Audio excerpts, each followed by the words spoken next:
Hello everyone, welcome to Edutap. आप सभी का बहुत बहुत स्वागत है आज की इस फटाफट सीरीज में। मेरा नाम विष्णु दत्त है और आप सभी जानते हैं कि एड्यूटैप की तरफ से एक स्पेशल सीरीज फटाफट series UPSC EPFO both examination APFC और ईओएओ के लिए चलाई जा रही है। इसमें हम डिफरेंट कंपोनेंट्स के एमसीक्यूज के थ्रू प्रैक्टिस करते हैं, रिवाइज करते हैं। तो आज के इस सेशन में बारी है जनरल मेंटल एबिलिटी की। तो हम जनरल मेंटल एबिलिटी के मोस्ट इंपॉर्टेंट एमसीक्यूज डिस्कस करेंगे। इसका ये पार्ट नंबर 3 होगा। पार्ट 1 और पार्ट 2 पहले आ चुके हैं, वो भी आपको जरूर देखने चाहिए। निश्चित रूप से आपको इनका एग्जाम में बेनिफिट मिलेगा।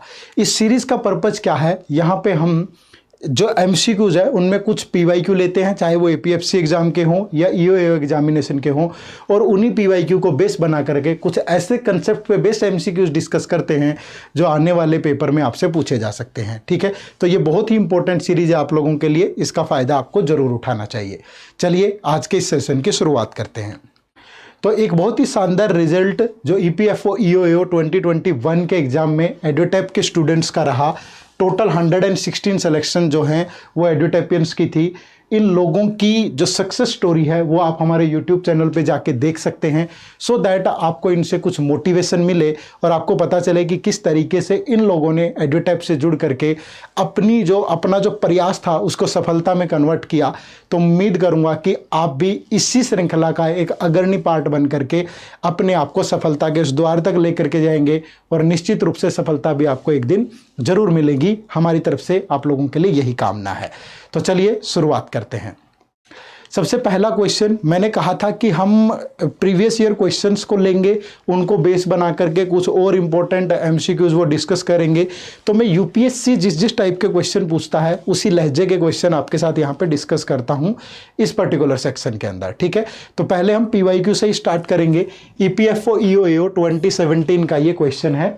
जो क्वेश्चन है वो पढ़ते हैं और उसे सोल्व करते हैं।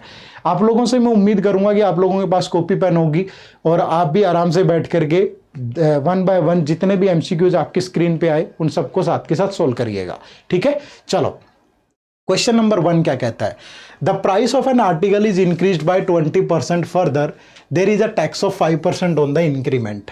If the article cost rupees 1331 to the customer, then what was the price of the article before the increase in the price. ठीक है, सिंपली ऐसे क्वेश्चंस को प्रैक्टिकली सोल्व करना चाहिए। डिफरेंट टाइप पे मत जाइए, फॉर्मूले मत रटिए, प्रैक्टिकल अप्रोच रखिए। मान लीजिए उस आर्टिकल का जो प्राइस है वो 100 था। ठीक है, इनिशियल प्राइस क्या था 100। अब यहाँ पे 20% का एक इंक्रीमेंट होता है। अगर इस पे 20% का इंक्रीमेंट होगा तो इंक्रीमेंट कितने का हुआ 20 का, और उसके ऊपर there is a tax of 5% on the increment. यानी ये इंक्रीमेंट हुआ है तो इस पे इसका 5% टैक्स भी लिया गया, तो 5% ऑफ 20।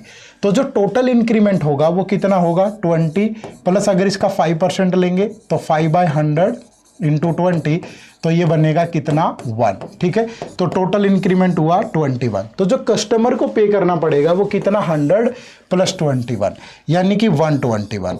और उसने बोला कि जो कस्टमर है वो कितना पे करता है 1331। तो यानी कि ये 121 किसको रिप्रेजेंट करेगा 1331 को। तो 121 की वैल्यू होगी 1331, और जो इनिशियल प्राइस था वो हमें बताना है बिफोर द इंक्रीमेंट, वो 100 था। तो 100 की वैल्यू यहाँ से निकालोगे तो 100 इज इक्वल टू किसके होगा 1331 डिवाइड बाय 121 इंटू 100। अगर आप इसको सिंपलीफाई करते हैं तो पहले 1 से जाएगा, फिर आपका 12 बचेगा, तो फिर 1 से जाएगा। तो जो बिफोर इंक्रीमेंट प्राइस आएगा हमारा दैट वाज ₹1100। तो ऑप्शन नंबर 3 जो है वो आपके क्वेश्चन का राइट आंसर होगा। बात समझ में आई सबको। बहुत ज़्यादा मुश्किल क्वेश्चन नहीं है, लेकिन इस कंसेप्ट पे हर बार क्वेश्चन आपके एग्जाम में आते रहे हैं जो आपको पता होना चाहिए। ठीक है, आगे बढ़े नेक्स्ट क्वेश्चन। क्वेश्चन नंबर 2, ये भी ईपीएफओ ईओएओ 2017 का क्वेश्चन है। ठीक है, ये सारे क्वेश्चन आप पीवाईक्यूज में जाके चेक कर सकते हैं। ठीक है, और इनको सोल्व कर सकते हैं। A cricket bat is purchased at a 20% discount. If the selling price of the bat is ₹1000, what was the original price of the bat. ठीक है, अब आपको एक चीज पता होनी चाहिए हमेशा कि जो प्राइस होता है MRP that is equal to MRP में से या डिस्काउंट माइनस कर दो, दैट इज इक्वल टू होता है सेलिंग प्राइस। ठीक है, that is equal to selling price. अगर मैं मान के चलूं कि इसका एमआरपी 100 है और डिस्काउंट कितना दिया जा रहा है 20%, क्योंकि डिस्काउंट हमेशा एमआरपी का ही पार्ट होता है। ठीक है, तो एमआरपी अगर 100 है, डिस्काउंट 20 है, तो इसका सेलिंग प्राइस कितना होगा भाई 80 होगा, है ना। और अब वो कह रहे हैं कि जो selling price of the bat is 1000, तो ये 80 की वैल्यू कितनी होगी 1000, और हमें अगर इसका ओरिजिनल प्राइस बताना है तो वो तो 100 था, तो 100 की वैल्यू निकाल लेंगे। तो 80 की वैल्यू 1000 है, तो 1 इज इक्वल टू 1000 बाय 80, और ओरिजिनल प्राइस कितना है 100, तो 100 की वैल्यू 1000 बाई 80 इंटू 100, तो 20 से जाएगा 5, 20 से जाएगा 4, और 4 से जाएगा 250, तो 250 इंटू 5 यानी कि 1250। तो ये हमारे क्वेश्चन का राइट आंसर होगा ऑप्शन नंबर 4। इसी को आप अगर रेशियो से करना चाहते थे तो रेशियो से कर सकते थे। 20% का मतलब होगा 1/5, यानी ये डिस्काउंट है, ये आपका एमआरपी है। तो अगर एमआरपी 5 होगा, डिस्काउंट 1 होगा, तो सेलिंग प्राइस 4 होगा। तो यहाँ पे 4 की वैल्यू 800, तो 1 की वैल्यू कितनी आ जाएगी, एमआरपी 5 और एमआरपी 5 है, डिस्काउंट 1 है, तो 4 की वैल्यू यहाँ पे 800 नहीं 1000 है। ठीक है, कितनी है 1000, क्योंकि जो सेलिंग प्राइस है वो 1000 है। तो 4 की वैल्यू 1000, तो 1 की वैल्यू कितनी होगी 250, और एमआरपी आपका 5 है, तो 5 इंटू 250 करेंगे तो दैट इज 1250। दोनों में कोई खास डिफरेंस नहीं है, दोनों ही मेथड इजी हैं, एक में परसेंटेज को यूज कर लिया और एक में रेशियो को, बाकी कोई अंतर नहीं है। ठीक है, चलिए आगे बढ़े, नेक्स्ट क्वेश्चन।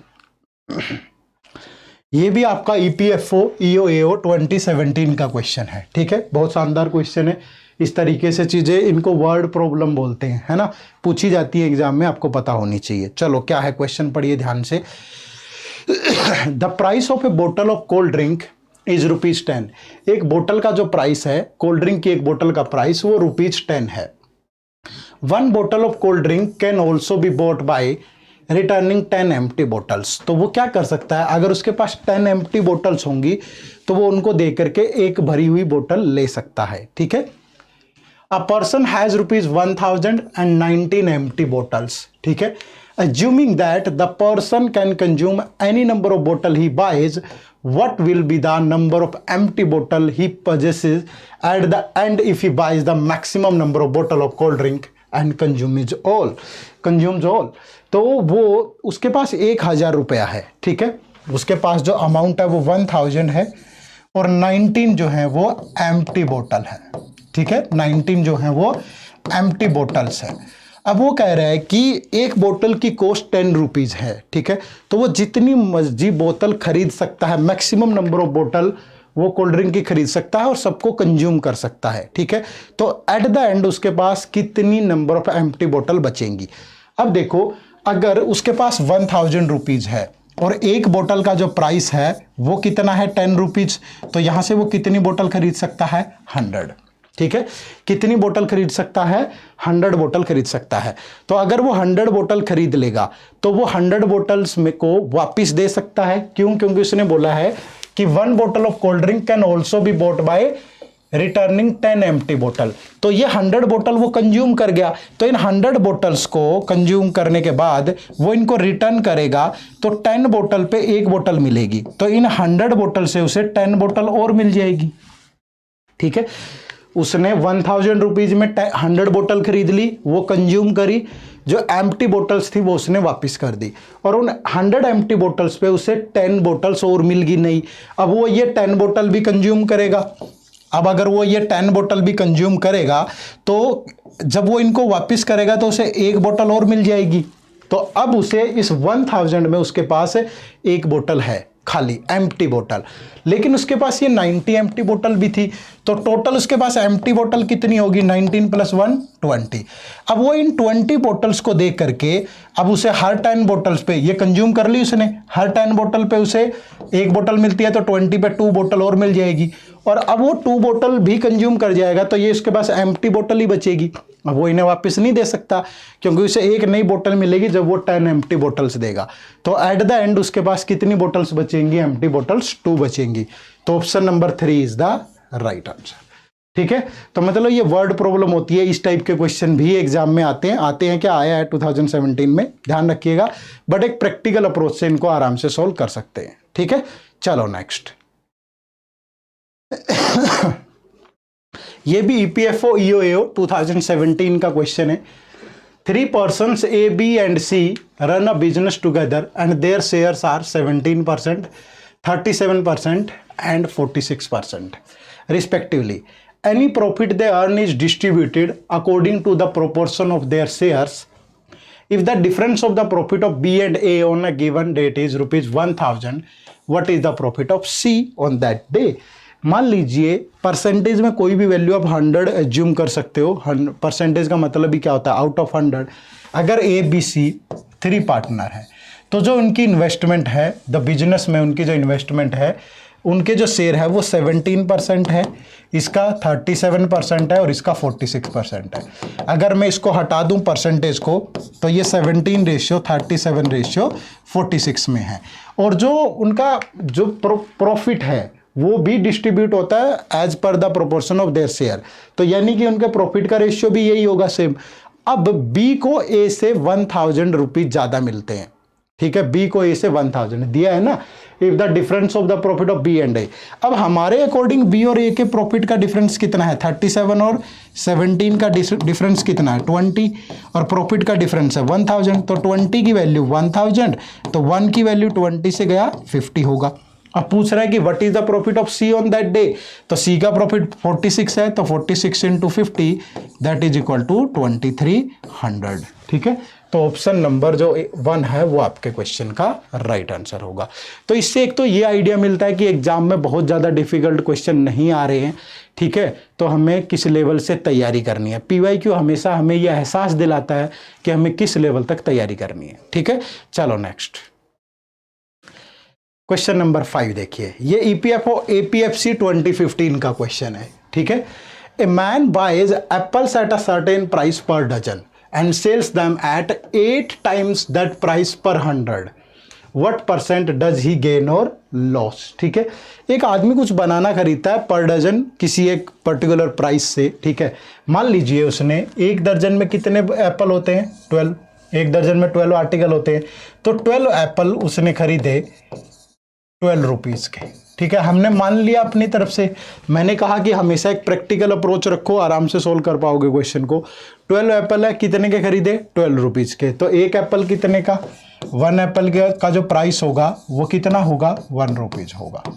ठीक है, अब वो क्या कर रहा है, and sells them at 8 times that price per 100, 8 times that price per 100। ठीक है, अब अगर वो 100 एप्पल खरीद रहा है तो 100 एप्पल वो कितने के खरीदेगा, 100 एप्पल अगर उसने खरीदे होंगे तो कितने के खरीदेगा, 100 एप्पल खरीदेगा। अगर एक एप्पल 1 रुपीज़ का तो 100 एप्पल का प्राइस कितना होगा, 100 रुपीज़। ठीक है, अब वो 8 टाइम्स कितना हुआ, अगर वो पहले एक डजन की बात हो रही थी तो 8 टाइम्स में कितने एप्पल हुए, ये तो सीपी है।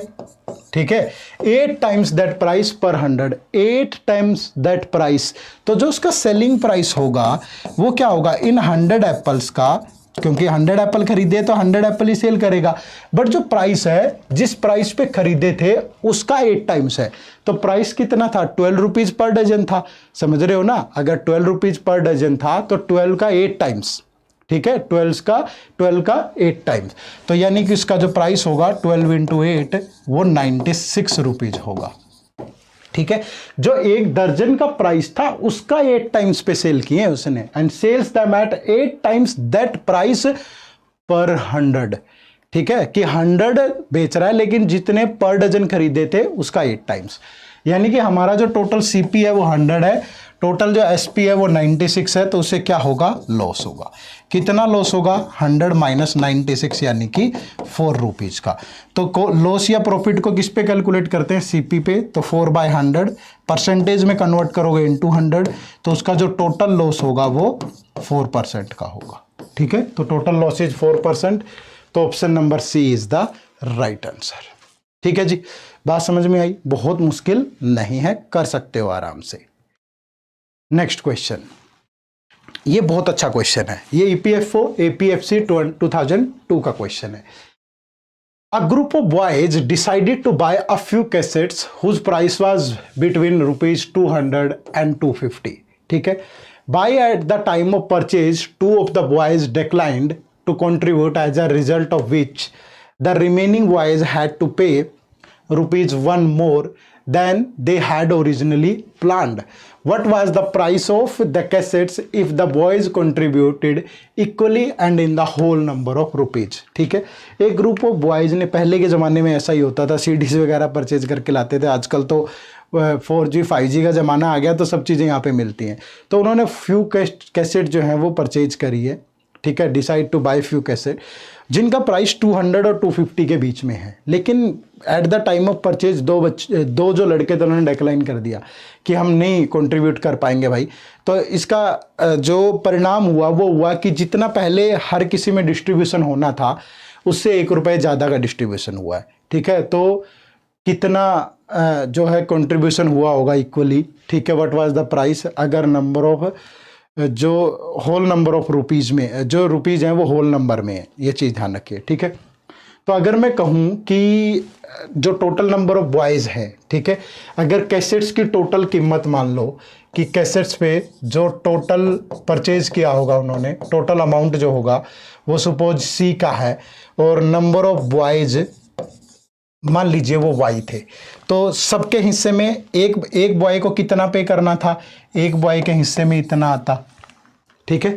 अगर टोटल अमाउंट कैसेट्स पे C लगा है और बॉयज Y हैं तो पर बॉय कितना आना था, इक्वली डिस्ट्रीब्यूशन होता तो पर बॉय के हिस्से में कितना आता, C/Y, इतना ही आता. लेकिन हुआ क्या कि अब यही अमाउंट, ठीक है, डिस्ट्रीब्यूट हुआ Y-2 में. ठीक है. Y-2 में, क्योंकि 2 बॉयज डिक्लाइन कर गए. तो पहले तो पर बॉय इतना मिलना था, अब पर बॉय इतना, यानी ज़्यादा.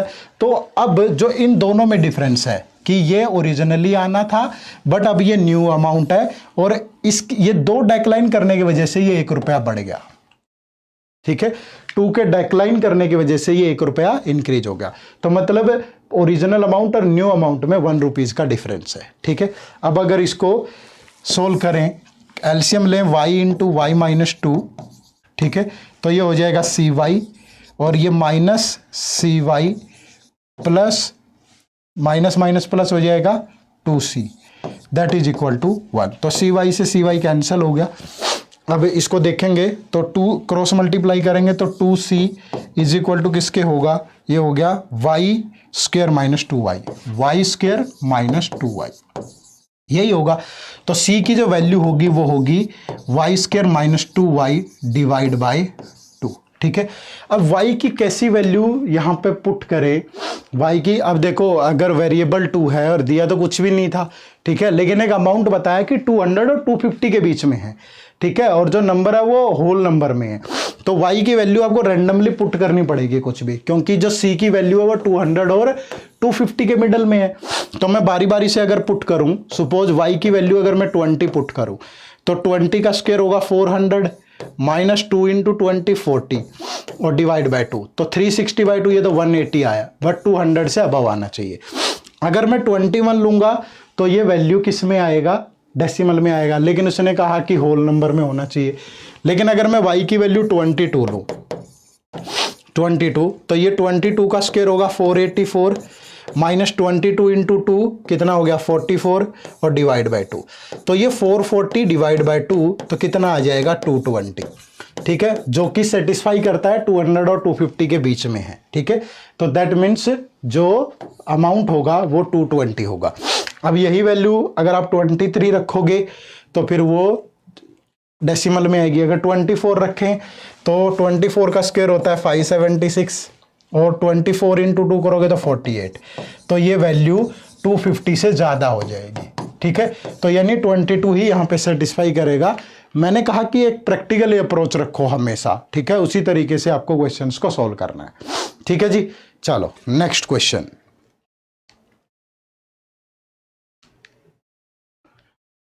कुछ क्वेश्चन मैंने इन्हीं को बेस बना करके यूपीएससी जो सीसेट में पूछे गए या यूपीएससी के दूसरे एग्जाम्स में पूछे गए प्रैक्टिस के तौर पे भी उन्हीं को लिया है. ठीक है. तो उन्हीं में से एक क्वेश्चन है, a person bought a car and sold it for ₹3 lakh.